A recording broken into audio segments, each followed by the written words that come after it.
3, 2, 1.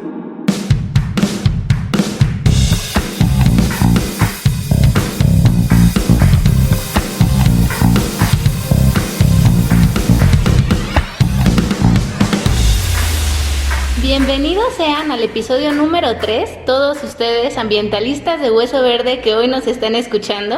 El día de hoy vamos a hablar de la riqueza natural de México. Nuestro episodio número 3 se titula México Megadiverso y nos surgió la duda de qué tema abordaríamos en el episodio 3 y concluimos que para valorar y apreciar el medio ambiente en el que vivimos, pues primero hay que conocer todo lo que tenemos y la importancia que tiene, ¿no? Para ello estamos aquí reunidos Mario Villavicencio. ¿Qué hay, banda? Omar Montijo. ¿Qué onda? Sergio Báez. Saludos. Y Yusin Méndez. Hola. Y bueno, su servidora, Mafe Altamirano. Entonces, México ocupa el 5º lugar de biodiversidad en el mundo, pero ¿por qué es tan megadiverso? ¿Qué le confiere este atributo? Bueno, aquí los países que se llaman megadiversos es porque tienen entre el 60 y el 70% de la diversidad biológica que se encuentra en el planeta. O sea, todas estas especies de plantas, animales y en general todos los organismos se encuentran en este porcentaje presentes en estos países, por eso se llaman megadiversos. También por los diferentes ecosistemas que hay, por los diferentes climas que tenemos en este país tan grande. Claro, y los diferentes climas están relacionados con el aspecto del relieve.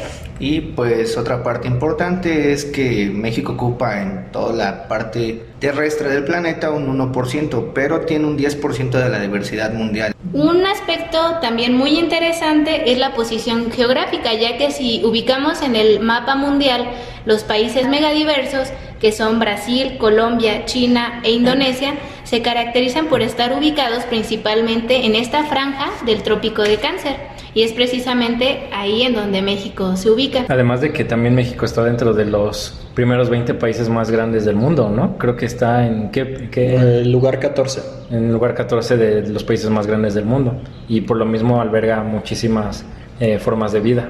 Así es, y además de lo que mencionaron, también hay muchas zonas de transición donde confluyen diversos escenarios geográficos y ecosistemas, entonces eso lo hace muy enriquecedor. Para mencionar algunos de los ecosistemas que tiene México, pues podemos decir que se tienen prácticamente todos, excepto la tundra. Tenemos bosque nublado, bosque templado, matorrales, pastizales, selvas húmedas, selvas secas, dunas costeras, manglares, playas de arena, playas rocosas, arrecifes. Güerito, güerita, pásele, pásele, bueno, bonito, barato, ¿qué le ofrezco? ¿Qué le damos? Pásele, pásele. Y dentro de todas estos diferentes ecosistemas podemos encontrar diferentes especies de animales. Hay unos datos importantes con respecto a la posición que ocupa, con respecto a la presencia de algunos organismos en el país. Y, por ejemplo, con respecto a los reptiles, ocupa el 2º lugar a nivel mundial, con 804 especies de reptiles. De mamíferos ocupa el 3º, con 535 especies, y de anfibios el 4º lugar, con 361 especies. Entonces eso nos da la idea de qué posición tiene y qué tan rico es México con respecto a estos animalitos. Además también es importante la posición en cuanto a plantas, diferentes tipos de plantas. También está entre los primeros con respecto a plantas vasculares. Ajá, ¿qué son plantas vasculares? Pues son las plantas que tienen desarrollado un sistema para que puedan transportar. Vascular. Sí, es un sistema vascular, pero es el sistema que les permite transportar algunos, como unas venitas exactamente, nutrientes y fluidos a través de la planta y que les permite tener estructuras un poquito más desarrolladas como hojas, flores y este tipo de estructuras que vemos en este tipo de plantas. Ok. Bueno, pero supongo que con toda esta diversidad que se tiene en el país, pues nosotros debemos de tener un cierto compromiso para conservarla, ¿no? Y así como está ese compromiso, supongo que siempre se va a ver amenazada por ciertas cuestiones. Así es, tenemos varios riesgos o varias amenazas que están latentes y que se han incrementado en los últimos años. Algunas de ellas, por ejemplo, son el cambio de uso de suelo, sobre todo por expansión de la frontera agrícola y pues urbana también. Un ejemplo fehaciente de esta cuestión que yo les puedo compartir es en el estado de Michoacán. Los bosques de pino-encino están siendo cruelmente devastados por el cultivo de aguacate. Es un negocio, ustedes saben, o no sé si han escuchado que al aguacate se le conoce como el oro verde, porque realmente es un negocio Muy lucrativo. claro, y a lo mejor en estos momentos no se están dando cuenta del impacto ambiental tan terrible que están produciendo los monocultivos de aguacate. Pero entonces ese cambio a monocultivos, ¿de qué manera puede impactar? O sea, ¿qué consecuencias puede traer al final? Pues trae efectos colaterales como por ejemplo el uso excesivo de agroquímicos, la pérdida de polinizadores. Además, el aguacate es un cultivo con una huella hídrica súper grande, porque para obtener 1 kilogramo de aguacate se requieren 2,000 litros de agua. Entonces, es un problema también social porque las comunidades donde se está sembrando este cultivo se están quedando sin agua. Otra cuestión es la erosión de los suelos. El cambio de uso de suelo es en la mayoría de los casos ilegal porque simplemente se incendian los terrenos y bueno, la ley dice que no se puede permitir un cambio de uso de suelo derivado de un incendio, pero pues esto se está omitiendo, Esto es México. se están incendiando los terrenos a propósito para decir, ups, fue un accidente y de pronto ya se aparecen las huertas enormes de aguacate y pues son como muchos efectos adyacentes que reunidos todos dan como resultado un impacto ambiental terrible en los bosques templados del estado de Michoacán. Y no solo en Michoacán, también en Jalisco y en otros estados que comparten condiciones climáticas y edafológicas que permiten el cultivo del aguacate. Creo que como dices, el principal problema de la biodiversidad aquí es el cambio de uso de suelo, que no, ya un ejemplo que tú pusiste de tu natal tierra de Michoacán es el aguacate, pero en diversas áreas de México se ha visto que problemas que vemos, por ejemplo, de los manglares para poner diversos Complejos turísticos. Y pues, son de los principales riesgos que hay en el país. Tan solo aquí en la mancha urbana también, en el avance que está teniendo, vemos cerca los cerros que tenemos a la vista, ¿no? O sea, cómo están tapizados de casas ya en lugar de que sea la vegetación original. Entonces creo que es el ejemplo más tangible que tenemos del cambio de uso de suelo, la diversidad biológica del área por construir ahora casas, ¿no? Así es, no hay una adecuada planeación urbana. Bueno, y otra de las amenazas importantes también es el crecimiento de la infraestructura, ¿no? Como carreteras, redes eléctricas y este tipo de construcciones que también están afectando a la biodiversidad. Claro, y esto involucra todo lo que se conoce como evaluación de impacto ambiental y probablemente en algún episodio sea pues de interés abordar este tema tan amplio, ¿no? Creo que aquí el ejemplo claro y que tiene que ver específicamente con la parte de la amenaza hacia la biodiversidad es, por decirlo así nada más, una carretera que nos atraviesa una zona donde hay gran biodiversidad. Esto se conoce como fragmentación. Entonces, una vez que atraviesa esta carretera podemos ver cómo se ven afectadas las poblaciones de los organismos que habitan en esa zona, únicamente porque no pueden atravesar de un lado a otro como lo hacían antes de que estuviera esta estructura. Entonces esto afecta a las poblaciones, se ven separadas algunas de los lugares donde estaban, las áreas por donde transitaban, se afectan para la forma de obtener sus alimentos, a lo mejor de los lugares donde se resguardaban. Entonces, pareciera que no, para nosotros la carretera es muy práctica, ¿no? Pero el impacto que tiene es importante sobre los organismos, ¿no? Creo que ese es uno de los ejemplos más representativos de esta amenaza. Siempre hay que tomar en cuenta la fauna y a la flora dentro de los proyectos que se vayan a hacer en todas las ciudades. Otro aspecto importante que está amenazando la biodiversidad en México es la sobreexplotación de los recursos naturales, la venta ilegal de especies silvestres, por ejemplo, ¿qué suelen ver en los mercados? Los pollitos de colores. Bueno, no son especies silvestres, pero... Los loros, ¿no? Guacamayas en las zonas tropicales, los Sí. tucanes, exóticas, ¿no? O sea, creo que es lo que llama la atención y no sé si hayan visto ya algunas notas, cómo las maltratan para que puedan ser transportadas al área donde se van a vender. Las que llegan son la cantidad mínima de las que capturan. Entonces, la verdad es que hay que hacer conciencia. Otro caso reciente que se puede mencionar sería el caso de los circos, en donde pues todos los animales no hace más de 5 años eran maltratados, malvivían, y pues aparte de eso el estarse moviendo de ciudad en ciudad era bastante estresante para estas especies, y pues por eso fue que se implementaron todas estas nuevas reglas, estas nuevas leyes para el cuidado de estas especies. Sí, de hecho hay ya albergues también donde se están cuidando estas especies que han sido, Maltratadas. pues más bien, sí, recuperadas por la ley, como mencionó Omar, de los que se utilizaban, o de gente que las tenía como mascotas, ¿no? Pero sí, muy afectadas, muy deterioradas, no, a veces sí, por la alimentación que tienen, no están físicamente en condiciones como para que puedan llevar una vida normal como la llevarían de manera natural, ¿no? Y luego si nos ponemos a pensar que estas quieren ser reintroducidas a un hábitat similar al que estaban, pues obviamente llevan las de perder, ¿no? Entonces sí se ven muy afectadas por este tipo de maltratos. Y bueno, otra de las causas principales de pérdida de la biodiversidad en México es la introducción de especies invasoras. Se estima que en México existen alrededor de 350 especies invasoras y el 48% son plantas, el 18% son peces. Y aquí, por ejemplo, quiero comentarles un caso, van a decir otra vez Michoacán, pero pues es un lugar que... Pero no llores. Nomás me acuerdo. Es el lago de Pátzcuaro. Es famoso por esta cuestión de la celebración del Día de Muertos. Coco, sí. Ah, Coco también. Recuérdame, hoy me tengo que ir, mi amor, recuérdame.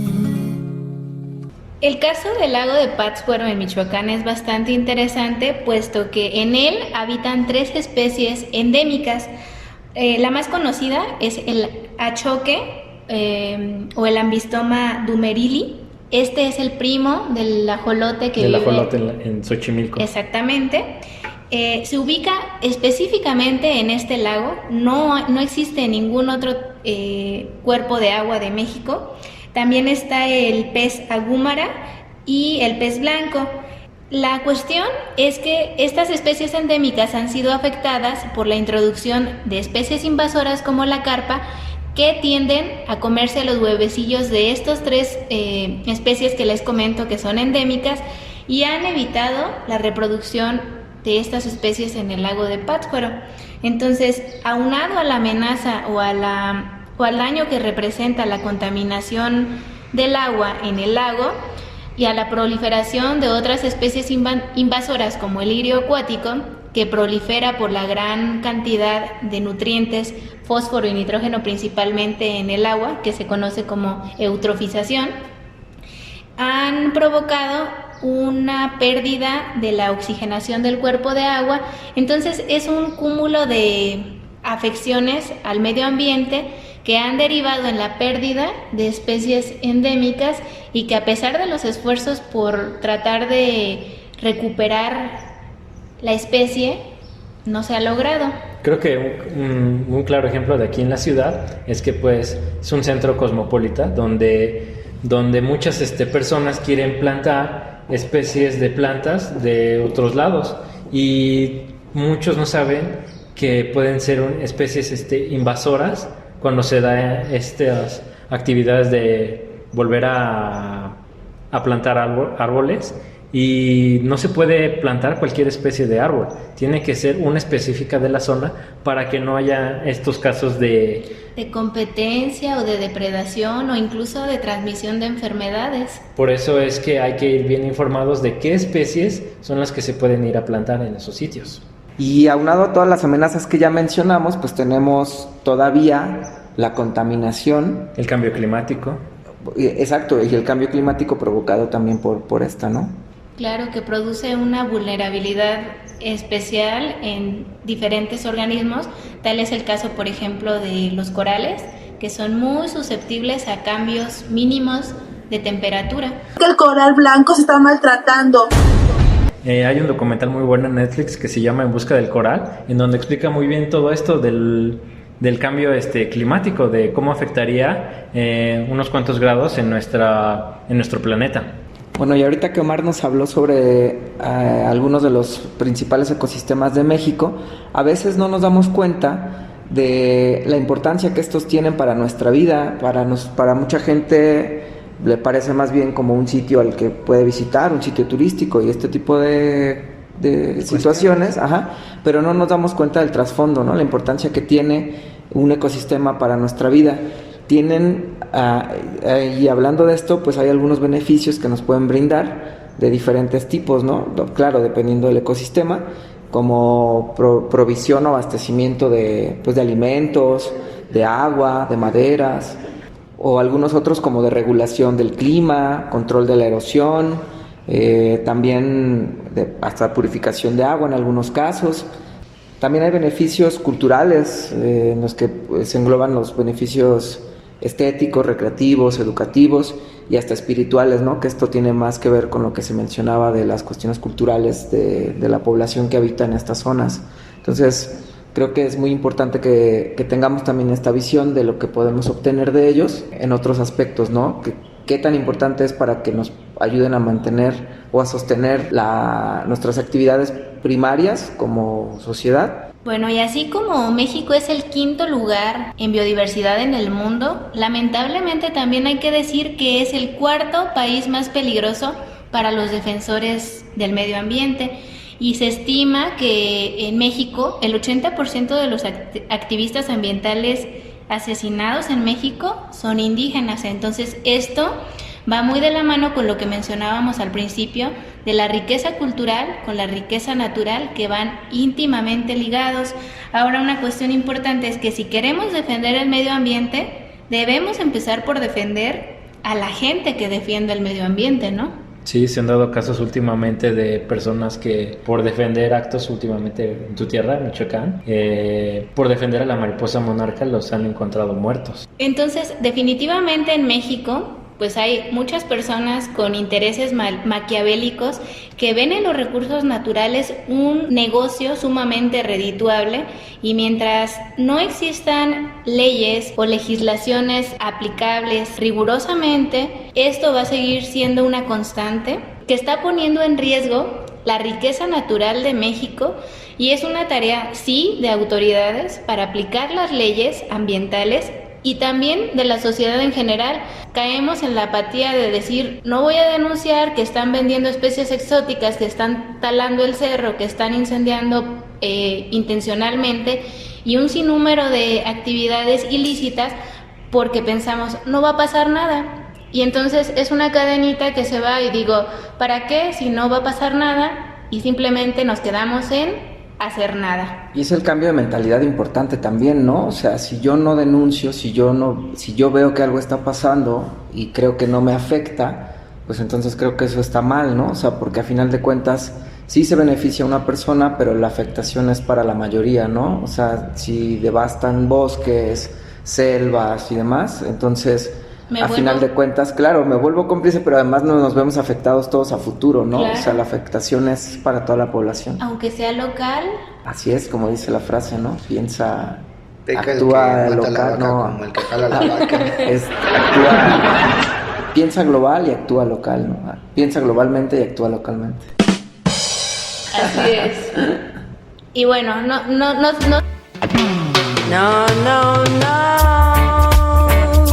No se queden deprimidos después de este episodio. El próximo episodio también vamos a hablar de las estrategias de conservación, de todos los esfuerzos que se están haciendo y todos los proyectos que existen para conservar esta riqueza de México, así que no todo es malo. Hablaremos de áreas naturales protegidas, su marco legal, los tipos de áreas naturales y la jurisdicción que tiene cada una de ellas, estrategias de conservación y qué implicaciones tienen en la sociedad, las unidades de manejo ambiental, proyectos. Les vamos a estar platicando de diversos ejemplos que se están llevando a cabo en diferentes partes del territorio nacional y que son señales de esperanza. Eso es todo por el momento, chicos. Nos despedimos, no por mucho tiempo. Nos vemos en el próximo episodio. No se olviden de seguirnos en nuestras redes sociales. En Facebook estamos como Ingeniería Ambiental México. En Twitter también aparecemos como Z Verde MX.